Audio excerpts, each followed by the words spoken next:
ನಮಸ್ತೆ ಗೆಳೆಯರೆ, ನಿಮ್ಮ ಅಗ್ರಿಟೆಕ್ ಕನ್ನಡ ಚಾನಲ್ಗೆ ಸ್ವಾಗತ ಸುಸ್ವಾಗತ. ಇಂದಿನ ಈ ವಿಡಿಯೋದಲ್ಲಿ ಏನಪ್ಪ ಅಂತ ಹೇಳಿದ್ರೆ, ಒಕ್ಕಲ್ ಕಂಪ್ನಿಯವರ ಒಂದು ಬೀಜದ ಕಂಪ್ನಿ ಏನಿರ್ತದೆ, ಸೀಡ್ಸ್ ಕಂಪ್ನಿ, ಇದರಲ್ಲಿ ಯಾವೆಲ್ಲ ಒಂದು ವೆರೈಟಿಯಾದ ವೆಜಿಟೇಬಲ್ಸ್ ಇರುತ್ತೆ ಮತ್ತು ವೆರೈಟಿ ನೇಮ್ಸ್ ಏನಿರುತ್ತೆ, ಇದೆಲ್ಲ ಒಟ್ಟಾರೆ ಮಾಹಿತಿ ಈ ವಿಡಿಯೋದಲ್ಲಿ ಇರುತ್ತೆ.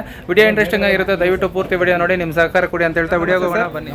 ನಿಮ್ಮ ಹೆಸರು ಮತ್ತು ನಿಮ್ಮೂರು ಸರ್? ಕಮಲಾಕಾಂತ್ ಅಂತ. ಹಾಂ, ನಾನು ಒಕ್ಕಲ್ ಸೀಡ್ಸ್ ಪ್ರೈವೇಟ್ ಲಿಮಿಟೆಡಲ್ಲಿ ಕೆಲಸ ಮಾಡ್ತಾ ಇದ್ದೀನಿ as A general manager sales and marketing.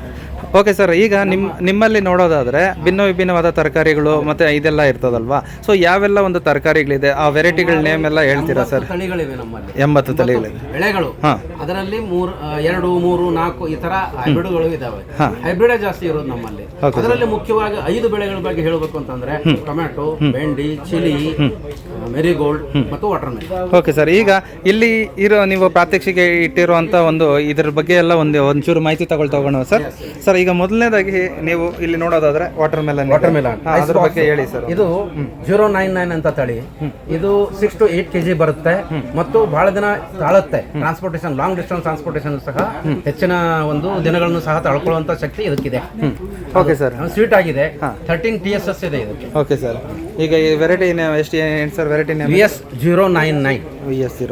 Okay sir, next ಇಲ್ಲಿ ಮುದ್ದಾದ ಒಂದು ಏನು ಮಾರಿಗೋಲ್ಡ್ ಫ್ಲವರ್ ಇದೆ. ಇದರಲ್ಲಿ ನಮ್ಮದು ದೇಶದಲ್ಲೇ ಅತಿ ಹೆಚ್ಚಿನ ಪ್ರಸಿದ್ಧಿಯಾಗಿರುವಂತಹ ತಳಿಗಳಿವೆ 2. ಒಂದು ಅಂಬರ್ ಅಂತ, ಇದು ಲೆಮನ್ ಯೆಲ್ಲೋ ಕಲರ್ ಇದೆ. ಇದು ಕೇಸರ್ ಅಂತ, ಇದು ಆರೆಂಜ್ ಕಲರ್ ಇದೆ. ಇದು ಅಂಬರ್ ಇದು ನೋಡಿ, ಈಗ ಮುಟ್ಬಿಟ್ಟು ನೀವು ಇದು ಮಾಡಿದ್ರು ಸಹ ಮತ್ತೆ ತನ್ನ ಅದೇ ಇರುತ್ತೆ. ಮಾರ್ಕೆಟಿಗೆ ಸೂಕ್ತವಾದಂತದ್ದು, ಯಾಕಂದ್ರೆ ಮಾರ್ಕೆಟ್ ದೂರ ಇದ್ದಾಗ ನೀವು ಕಳಿಸಿದ್ರು ಸಹ ಅಲ್ಲಿ ಸಹ ಅದೇ ರೀತಿ ಸೇಪನ್ನು ಹೊಂದಿರೋದ್ರಿಂದ, ಫೋರ್ಮ್ ಆಗಿರೋದ್ರಿಂದ ರೈತರು ಅದನ್ನು ಇಷ್ಟಪಡ್ತಾರೆ. ಓಕೆ ಸರ್, ನೆಕ್ಸ್ಟ್ ಸರ್ ಇದ್ರ ಬಗ್ಗೆ ಕೇಸರ್, ಇದು ಆರೆಂಜ್ ಕಲರ್ ಇದೆ. ಕೆಲವು ಈಗ ಹಬ್ಬಗಳ ದಿನಗಳಲ್ಲಿ ಬರೀ ಲೆಮನ್ ಯೆಲ್ಲೋ ಕಲರ್ ಇದ್ರೆ ನಡೆಯಲ್ಲ. ಇದು ಸಹ ಈ ತರದ್ದು ಬೇಕು, ಕೆಂಪದು ಬೇಕು. ಗಣೇಶೋತಿಗೆ ಇದು ಬಹಳ ಪ್ರಸಿದ್ಧವಾದಂತದ್ದು. ಇದು ಸಹ ತನ್ನ ಫಾರ್ಮ್ನೆಸ್ ಅನ್ನು ಕಳ್ಕೊಳ್ಳುತ್ತೆ. ಓಕೆ ಸರ್, ಇದನ್ನ ನೋಡಿ. ಓಕೆ ಸರ್, ನೆಕ್ಸ್ಟ್ ಇದನ್ನು ಸಹ ನಾವು ಹೆಚ್ಚಿಗೆ ಇದು ಮಾಡ್ತಾ ಇದ್ದೀವಿ. ಓಕೆ ಸರ್, ಅಲ್ಲದೆ ಇನ್ನ 2 ಹೊಸ ತಳಿಗಳನ್ನ ನಾವು ಬಿಡುಗಡೆ ಮಾಡ್ತಾ ಇದ್ದೀವಿ. ಒಂದು ಆಕಾಶ್ ಅಂತ ಹೇಳಿ, ಅದು 45 ದಿನಕ್ಕೆ ಹೂ ಬಿಡೋಕೆ ಸ್ಟಾರ್ಟ್ ಆಗುತ್ತೆ. ಅದು ಸಹ ಫಾರ್ಮ್ ಇರುತ್ತೆ, ಆದ್ರೆ ಇದ್ರ ಬೇರೆ ಅದೇ ಬೇರೆ. ಆಮೇಲೆ ಇನ್ನೊಂದು ಕೀರ್ತಿ ಅಂತಿದೆ, ಅದು ಡೀಪ್ ಆರೆಂಜ್ ಬರುತ್ತೆ. ಇದು ಆರೆಂಜ್, ಕೀರ್ತಿ ಡೀಪ್ ಆರೆಂಜ್ ಆಗಿದೆ. ಓಕೆ ಸರ್, ಸೊ ಅವೆರಡು ತಳಿಗಳನ್ನ ರೈತ ಬಾಂಧವರು ಉಪಯೋಗಿಸಬೇಕು ಅಂತ ನನ್ನ ಒಂದು. ಓಕೆ ಸರ್, ನೆಕ್ಸ್ಟ್ ಹೀರೆ ಇದಕ್ಕೆ ಬಂದಾಗ ಇದು ಇನ್ನೂ ಎಳೆದಿದೆ. ಆಕ್ಚುಲಿ ಪ್ಲಾಟ್ ಇನ್ನೂ ಚೆನ್ನಾಗಿರುತ್ತೆ. ಸುಮಾರು ನಮ್ಮ ಕ್ರೇಟ್ ಸೈಜ್ ನೋಡಿದಿರಲ್ಲ, ಆ ಕ್ರೇಟ್ ಅಲ್ಲಿ ಪರ್ಫೆಕ್ಟ್ ಆಗಿ ಕೂತ್ಕೊಳ್ಳುತ್ತೆ. ಆಮೇಲೆ ಒಂದು ಸಾರಿ ನೀವು ಹಾರ್ವೆಸ್ಟ್ ಮಾಡಿದರೆ ನೀವು ಅದನ್ನ ಸುಮಾರು 8 ದಿನದವರೆಗೂ ಇಡಬಹುದು. ಅದು ಇದು ಡ್ಯೂರಬಿಲಿಟಿ ಚೆನ್ನಾಗಿರುತ್ತೆ. ಕಡಿಮೆ ಆದ್ರೂ ಸಹ ಡಿಮಿನಿಷಿಂಗ್ ರೇಷಿಯೋ ಕಡಿಮೆ ಆಗುತ್ತೆ. ಓಕೆ ಸರ್, ಅದನ್ನ ನಾವು ವೆರೈಟಿ ನೇಮ್ ಸರ್ ಇದು ರತನ್ ಅಂತ ಹೇಳಿ. ಓಕೆ ಸರ್, ನೆಕ್ಸ್ಟ್ ಸರ್ ಆಗಲಕಾಯಿ ನೋಡೋದಾದ್ರೆ ಏನು ಸರ್ ಈ ರೇಂಜ್ ಇದೆ ಸೈಜ್ ಹೇಳಿ ಸರ್? 55 ಅಂತ ತುಂಬಾ ಚೆನ್ನಾಗಿ ಇರುವಂತಹ ಇದ್ರು. ನೀವು ನೋಡ್ಕೊಳ್ಳಿ, ಇಷ್ಟು ಇದು ಮಾಡಿದ್ರು ಸಹ ಇದು 4 ದಿನದ ಹಿಂದೆನೇ ಹಾರ್ವೆಸ್ಟ್ ಆಗಿದೆ. ಯಾಕಂದ್ರೆ ಶುಕ್ರವಾರ ಹಾರ್ವೆಸ್ಟ್ ಆಗಿದೆ. ನಮಗಿಲ್ಲಿ ಮೈಸೂರಿಂದ ಕಳಿಸಿದ್ದಾರೆ. ಮೈಸೂರಲ್ಲಿ ನಿನ್ನೆ ಬಂದ ಮೇಲೆ ನಿನ್ನೆ ನಾವು ಇವತ್ತಿನಿಂದ ಇಡ್ತಾ ಬರ್ತಾ ಇದ್ದೀವಿ. ಓಕೆ ಸರ್, ತುಂಬಾ ಚೆನ್ನಾಗಿದೆ, ಇಳುವರಿನೂ ಚೆನ್ನಾಗಿರುತ್ತೆ. ಇದನ್ನ ರೈತ ಬಾಂಧವರು ಪ್ರಾಕ್ಟೀಸ್ ಮಾಡ್ತಾರೆ. ಓಕೆ ಸರ್, ನೆಕ್ಸ್ಟ್ ಟೊಮೊಟೊ ನೋಡೋದಾದ್ರೆ ಸರ್ 2 ಬಗೆ ಇದೆ. ಟೊಮೆಟೊ ಒಂದು ರೌಂಡ್, ಇನ್ನೊಂದು ಓವಲ್. ಓವಲ್ ಇದರಲ್ಲಿ ಸಹ ಗಟ್ಟಿಯಾದಂತಹ ತಳಿ ಬೆಳಗಾವಿ ಜಿಲ್ಲೆಯಲ್ಲಿ ಈಗಾಗಲೇ ಪ್ರಸಿದ್ಧವಾಗಿದೆ. ಇದು 1045 ಅಂತ, 1045 ಅಂತ. ಓಕೆ ಸರ್, ಇದಾದ್ಮೇಲೆ ಸರ್ ನೆಕ್ಸ್ಟ್ 2 ತಳಿಗಳಿವೆ. ಅಂದ್ರೆ ರೌಂಡ್ ಇದರಲ್ಲಿ 2 ತಳಿಗಳನ್ನ ನಾವು ಬಿಡುಗಡೆ ಮಾಡ್ತಾ ಇದ್ದೀವಿ. ಒಂದು ಚಾರ್ಮ್ ಅಂತ, ಇದು ಮಳೆಗಾಲದ ತಳಿ. ಮಳೆಗಾಲದಲ್ಲಿ ಬ್ಲೈಟ್ ಜಾಸ್ತಿ ಇರುತ್ತೆ ಟೊಮೆಟೊಗೆ. ಅಂತ ಟೈಮ್ನಲ್ಲಿ ಬ್ಲೈಟ್ ಟಾಲರೆಂಟ್ ಇರುವಂತಹ ತಳಿ ಚಾರ್ಮ್ ಇದು. ಸರ್ ಮಾರ್ಕೆಟಿಂಗ್ ಹೆಂಗಿದೆ? ಮಾರ್ಕೆಟಿಂಗು ಚೆನ್ನಾಗಿದೆ ಇದು. ಆಮೇಲೆ ಒಂದು ಇದಕ್ಕೆ ಮಿನಿಮಮ್ ಅಂದ್ರೆ 5 ರಿಂದ 8 kg ಬರುತ್ತೆ ಒಂದು ಸಸಿಗೆ ಮಾಡುವಂತ ಒಂದು. ಸೊ ಒಂದು ಎಕರೆಗೆ 40 ರಿಂದ 45 ಟನ್ ಬರಬೇಕಿದು. ಓಕೆ ಸರ್, ನೆಕ್ಸ್ಟ್ ಚೈತನ್ಯ, ಈಗಾಗಲೇ ಕೋಲಾರನಲ್ಲಿ ಬಹಳ ಪಾಪ್ಯುಲರ್ ಆಗಿರುವಂತಹ ತಳಿ ಇದು. ಇದು ಬೇಸಿಗೆ ತಳಿ, ರಬಿ ಮತ್ತು ಬೇಸಿಗೆ, ಲೇಟ್ ರಬಿ ಮತ್ತು ಬೇಸಿಗೆಯಲ್ಲಿ ನಾವು ಇದು ಮಾಡ್ತೀವಿ. ಬಿಸಿಲು ಜಾಸ್ತಿ ಇದ್ರೂ ಸಹ ತಮ್ಮ ಫರ್ಮ್ನೆಸ್ ಕಳ್ಕೊಳ್ಳಲ್ಲ ಇದು. ಆ ತರ ಒಂದು ಚೈತನ್ಯ ಸರ್. ಓಕೆ, ಇನ್ನ ಈ ಮೆಣಸಿನಕಾಯಿ ವಿಚಾರಕ್ಕೆ ಬಂದಾಗ ವಿಧವಾದಂತಹ ತಳಿಗಳು ಇರ್ತಾವೆ. ಒಂದು ಡ್ರೈಗೆ ಬಿಡುವಂತಹ ತಳಿಗಳು ಇರ್ತಾವೆ. ಬಟ್ ಈ ಕೋಲಾರ ಡಿಸ್ಟ್ರಿಕ್ಟ್ ಗೆ ನಾವು ಸಂಬಂಧಪಟ್ಟಂತೆ ಹೇಳ್ಬೇಕಂದ್ರೆ ಡ್ರೈಗೆ ಯಾರು ಹೋಗಲ್ಲ. ಸೊ ಸ್ವಲ್ಪ ಖಾರ ಜಾಸ್ತಿ ಇರಬೇಕು ಅನ್ನುವಂಥ ತಳಿಗಳಲ್ಲಿ 2 ತಳಿಗಳಿದಾವೆ. ಆ 2 ತಳಿಗಳಲ್ಲಿ ಒಂದು ತನುಶ್ರೀ ಅಂತ, ಇನ್ನೊಂದು ತಾರಣಿ ಅಂತ. ಎರಡು ಸ್ವಲ್ಪ ಖಾರ ಇರುವಂತಹ ತಳಿ.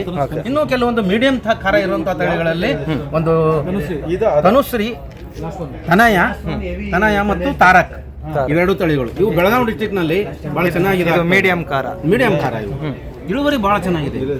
ಸೊ ಬೆಳಗಾವಿನಲ್ಲಿ ಅದನ್ನ ಎರಡೂ ಇದೆ. Okay sir. ಇದರಲ್ಲೇ ಇದೆ, ಇದರಲ್ಲೇ ಇದೆ ನೋಡಿ. ಕಾರಣಿನೂ ಇದೆ. ನಿಮ್ಮ ಹಾಸನ ಡಿಸ್ಟಿಕ್ನಲ್ಲಿ ಇದು ಜಾಸ್ತಿ ಹೋಗ್ತಾ ಇದೆ. Mysuru, Hassan. Okay sir. Next ಇನ್ನು ಕುಕುಂಬರ್ ವಿಚಾರಕ್ಕೆ ಬಂದಾಗ ನೋಡಿದ್ರೆ ಇತ್ತೀಚಿನ ದಿನಗಳಲ್ಲಿ ಏನ್ ಕೇಳ್ತಾ ಇದ್ದಾರೆ ಅಂದ್ರೆ ಸ್ವಲ್ಪ ಕಪ್ಪು ಅಂದ್ರೆ ಡಾರ್ಕ್ ಗ್ರೀನ್ ಅಂತ ಕೇಳ್ತಾ ಇದ್ದಾರೆ. ಅಂದ್ರೆ ಟ್ರೆಂಡ್ ಚೇಂಜ್ ಆಗ್ತಾ ಇದೆ. ಸೊ ಅದಕ್ಕಾಗಿ ಮೊದಲು ನಾವು ರಿಲೀಸ್ ಮಾಡಿದ್ದು ಇದು ಗೌರವ್ ಅಂತ. ಇದು ಸ್ವಲ್ಪ ಪ್ಯಾಚಸ್ ಇರುತ್ತೆ ನಿಮಗೆ, ಆದರೆ ಇದು ಉದ್ದ ಜಾಸ್ತಿ, ಇಳುವರಿ ಜಾಸ್ತಿ. ಮಳೆಗಾಲದಲ್ಲಿ ಮತ್ತು ಹಿಂಗಾರಿ ಹಂಗಾಮಿನಲ್ಲಿ ಇದನ್ನು ಬೆಳಿಬಹುದು. Okay sir. ಇದಾದ್ರೆ ನೀವು ಸ್ವಲ್ಪ ಕಪ್ಪು ಇರುತ್ತೆ, ಅಂದ್ರೆ ಸ್ವಲ್ಪ ಜಾಸ್ತಿ ಗ್ರೀನ್ ಬರುತ್ತೆ. ಇದು ಗಜ ಅಂತ. ಇದನ್ನ ನೀವು ರಬಿ ಮತ್ತು ಸಮರ್ ಸೀಸನ್ ನಲ್ಲಿ ಇಳುವರಿನೂ ಜಾಸ್ತಿ ಇದೆ, ಸ್ವಲ್ಪ ಇದಕ್ಕಿಂತ ಸ್ವಲ್ಪ ಲೆಂತ್ ಕಡಿಮೆ. ಈಗ ಸರ್ ಈಗ ಸಾಂಬಾರ್ ಸೌತೆಯಲ್ಲಿ ನಮ್ಮ ದಕ್ಷಿಣ ಭಾರತದಲ್ಲಿ ಎಸ್ಪೆಷಲಿ ಮೈಸೂರು, ತಮಿಳುನಾಡು ಈ ಏರಿಯಾದಲ್ಲಿ ಇದನ್ನ ಜಾಸ್ತಿ ಉಪಯೋಗಿಸ್ತಾರೆ. ಸೊ ಇಳುವರಿನೂ ಚೆನ್ನಾಗಿದೆ. ಆಮೇಲೆ ಸಾಂಬಾರ್ ಇದಕ್ಕೆ ಇದನ್ನ ಜಾಸ್ತಿ ಪ್ರಿಫರ್ ಮಾಡ್ತಾರೆ ಇಲ್ಲಿ ಜನ. ಮೈಸೂರಲ್ಲಿ ಸಿಕ್ಕಾಪಟ್ಟೆ ಮಾಡ್ತಾ ಇದ್ದೀವಿ, ತಮಿಳುನಾಡಿಗೂ ಹೋಗ್ತಾ ಇದೆ. ವೆರೈಟಿ ನೇಮ್ ಸರ್ ಇದು? ಇದಕ್ಕೆ ಗೌರಿ ಅಂತ. ಗೌರಿ. Okay sir. ಕುಂಬಳಕಾಯಿ ವಿಚಾರ. ಕುಂಬಳಕಾಯದಲ್ಲಿ ಪುಷ್ಪ ಅಂತಿದೆ. ಈ ಮೊದಲು ಟ್ರೆಂಡ್ ಹೆಂಗಿತ್ತಂದ್ರೆ ಸೌತ್ ಇಂಡಿಯಾದಲ್ಲಿ ದೊಡ್ಡದು ಬೇಕು ಕುಂಬಳಕಾಯಿ ದೊಡ್ಡದೇ ಇರಬೇಕು ಅಂತ. ಈಗ ಟ್ರೆಂಡ್ ಚೇಂಜ್ ಆಗಿ ಫ್ಯಾಮಿಲಿ ಸಣ್ಣದಾಗಿರೋದ್ರಿಂದ ಈ ತರ 2 kg 3 kg ಒಳಗಡೆ ಇರುವಂತಹ ತಳಿಗಳನ್ನ ಇಷ್ಟಪಡ್ತಾ ಇದ್ದಾರೆ. ಸೊ ಅವರಿಗಾಗಿ ಮಾಡಿರುವಂತಹ ತಳಿಗಳು ಪುಷ್ಪ. Okay sir. ನೆಕ್ಸ್ಟ್ ಇನ್ನು ಬೀನ್ಸ್ ವಿಚಾರಕ್ಕೆ ಬಂದಾಗ ಪೆನ್ಸಿಲ್ ಬೀನ್ಸ್ 2 ತಳಿ ನಾವು ಜನ ಇಷ್ಟಪಡ್ತಾ ಇದ್ದಾರೆ. ಹಾಸನ ಸೈಡ್ ನೀವು ಹೋದ್ರೆ ಅಲ್ಲಿ ಲೈಟ್ ಗ್ರೀನ್ ಬೇಕು ಅವರಿಗೆ, ಅಂದ್ರೆ ಲೋಕಲ್ ಅಂತ ಹೇಳ್ತಾರೆ ಅವರು. ಸೊ ಅಲ್ಲಿ ಇದು ಮಾಡೋಕೆ ಒಂದು ಸೆಲೆಕ್ಷನ್ ಹೈಬ್ರಿಡ್ ಅನ್ನ ನಾವು ಇದನ್ನ ಮಾಡಿದ್ದೀವಿ. Okay sir. ಇದು VS05 ಅಂತ, ಇದು VS09 ಅಂತ. ಇದು ಡಾರ್ಕ್ ಗ್ರೀನ್ ಇರುತ್ತೆ. ಆಮೇಲೆ ಸ್ಟಿಂಗ್ಲೆಸ್ ಇದು ಇರಲ್ಲ, ಸ್ಟಿಂಗ್ಲೆಸ್. ಈಗ ಆಮೇಲೆ ರುಚಿನೂ ಇರುತ್ತೆ ಜಾಸ್ತಿ. Okay sir. ಇವೆರಡು ವೆರೈಟಿ ಇದೆ. ಇನ್ನು ಚೊಟ್ಟು ನಮ್ಮ ಕಡೆ ಖಾರಮಣಿ ಅಂತ ಕರಿತೀರಿ. ಇದು ಕೇರಳದಲ್ಲಿ ಬಹಳ ಫೇಮಸ್. ನಾವು ಮೈಸೂರಲ್ಲಿ ಬೆಳಿತೀವಿ ಇದನ್ನ. ಮೈಸೂರಲ್ಲಿ ಬೆಳೆದದ್ದು ಎಲ್ಲ ಕೇರಳಕ್ಕೆ ಹೋಗುತ್ತೆ. Okay sir. ಅಲ್ಲಿ ಅವರು ಇಷ್ಟಪಡ್ತಾರೆ ಇದನ್ನ. ಇದಕ್ಕೆ YLB ಗ್ರೀನ್ ಅಂತ ಹೆಸರು. ಇದಕ್ಕೆ YLB ಗ್ರೀನ್ ಅಂತ, VSC YLB ಗ್ರೀನ್ ಅಂತ. ಇನ್ನು ಕ್ಯಾಪ್ಸಿಕಮ್ ಬರೋದಾದ್ರೆ ನಮ್ದು ಬ್ಲಾಕಿ ಸ್ವಲ್ಪ ಎಲಾಂಗೇಟೆಡ್ ಇರುತ್ತೆ, ಬಹಳ ಚೆನ್ನಾಗಿ ಇಳುವರಿ ಇದೆ. ಈಗ ಬಹಳ ಚೆನ್ನಾಗಿ ಪಿಕಪ್ ಆಗ್ತಾ ಇದೆ. Okay sir. ವೆರೈಟಿ ನೇಮ್ ಭಾಗ್ಯ. Okay sir. ಇಲ್ಲಿ ಹೈಬ್ರಿಡ್ ಎಲ್ಲ ಹೈಬ್ರಿಡ್ ನಮ್ಮ ಇದು ಸರ್. ಆಮೇಲೆ ಇದು ತ್ರಿಶೂಲ್ ಅಂತ, ಇದು ಬುಲೆಟ್ ಚಿಲ್ಲಿ ಅಂತ ಹೇಳ್ತೀವಿ. ಮೈಸೂರು ಮಾರ್ಕೆಟ್ ಅಲ್ಲಿ ಮೀಡಿಯಂ ಪಂಜಾನ್ಸಿ, ಬಟ್ ಚೆನ್ನಾಗಿ ಹೋಗ್ತದೆ. Okay sir. ನೆಕ್ಸ್ಟ್ ಸರ್ ಇನ್ನು ಬೀಟ್ರೂಟ್ ವಿಚಾರಕ್ಕೆ ಬಂದಾಗ ಬೀಟ್ರೂಟ್ ಅಲ್ಲಿ ಶೇಪ್ ಬಹಳ ಇಂಪಾರ್ಟೆಂಟ್. ಇದರಲ್ಲಿ ಗ್ಲೋಬ್ ಶೇಪ್ ಬರಬೇಕು, ಆ ತರ ಇದರಲ್ಲಿ ನಮ್ದು ಇದು ಚೆನ್ನಾಗಿ ಬರ್ತಾ ಇದೆ.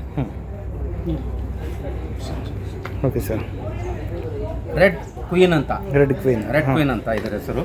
ಇದು ಒಳಗಡೆ ವೈಟ್ ರಿಂಗ್ ಬರಲ್ಲ, ಡಾರ್ಕ್ ರೆಡ್ ಇರುತ್ತೆ, ಚೆನ್ನಾಗಿ ರುಚಿ ಇದೆ. ಸೊ ಈಗ ಪಿಕಪ್ ಆಗ್ತಾ ಇದೆ. Okay sir.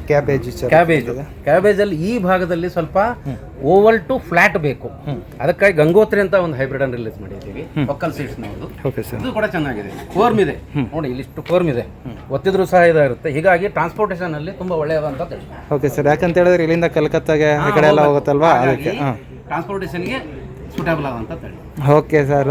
ಈ ಒಂದು ಒಕ್ಕಲ್ ಕಂಪ್ನಿಯ ಒಂದು ಯಾವ ವಿಭಿನ್ನ ತರಕಾರಿಗಳನ್ನ, ವಿಭಿನ್ನ ತಳಿಗಳನ್ನ ನಮಗೋಸ್ಕರ ಒಂದು ನಿಮ್ಮ ಸಮಯ ಕೊಟ್ಟು ಎಕ್ಸ್ಪ್ಲೈನ್ ಮಾಡಿದ್ದಕ್ಕೆ, ಈ ವಿಡಿಯೋ ಯಾರೆಲ್ಲ ನೋಡಿದಾರೋ ಅವ್ರ ಕಡೆಯಿಂದ ನಮ್ಮ ಕಡೆಯಿಂದ ತುಂಬ ಹೃದಯ ಧನ್ಯವಾದಗಳು ಸರ್. ಇದೇ ರೀತಿಯೇ ಯಾರಾದರೂ ಮಾಹಿತಿಗಳೇನಾದರೂ ನಿಮ್ಮನ್ನ ಕೇಳೋದಕ್ಕೆ ಏನಾದರೂ ನಿಮ್ಮನ್ನ ಕಾಂಟ್ಯಾಕ್ಟ್ ಮಾಡೋದಾದ್ರೆ ನಿಮ್ಮ ನಂಬರ್ನ ಅಪ್ಡೇಟ್ ಮಾಡಿ ಹೇಳಿ ಸರ್. 9900038635. ಇನ್ನೊಂದ್ಸಲ ರಿಪೀಟ್ ಮಾಡಿ. 9900038635. ಸ್ನೇಹಿತರೆ, ನೋಡಿದ್ರಲ್ವಾ, ನಿಮಗೇನಾದರೂ ಹೆಚ್ಚಿನ ಮಾಹಿತಿಗಳು ಬೇಕಾಗಿದ್ದಲ್ಲಿ ಈ ಒಂದು ತಳಿಗಳ ಬಗ್ಗೆ ಸಾರ್ನ ಕಾಂಟ್ಯಾಕ್ಟ್ ಮಾಡ್ಬೋದು ಅಂತ ಹೇಳೋಕ್ಕೆ ಇಷ್ಟಪಡ್ತೀನಿ. ಸೊ ಇಷ್ಟೆಲ್ಲ ಮಾಹಿತಿ ನಮ್ಮ ಜೊತೆ ಹಂಚ್ಕೊಂಡಿದ್ದಕ್ಕೆ ಸಾರ್ಗೆ ನಮ್ಮ ಕಡೆಯಿಂದ ಒಂದು ಧನ್ಯವಾದ sir. Thank you very much.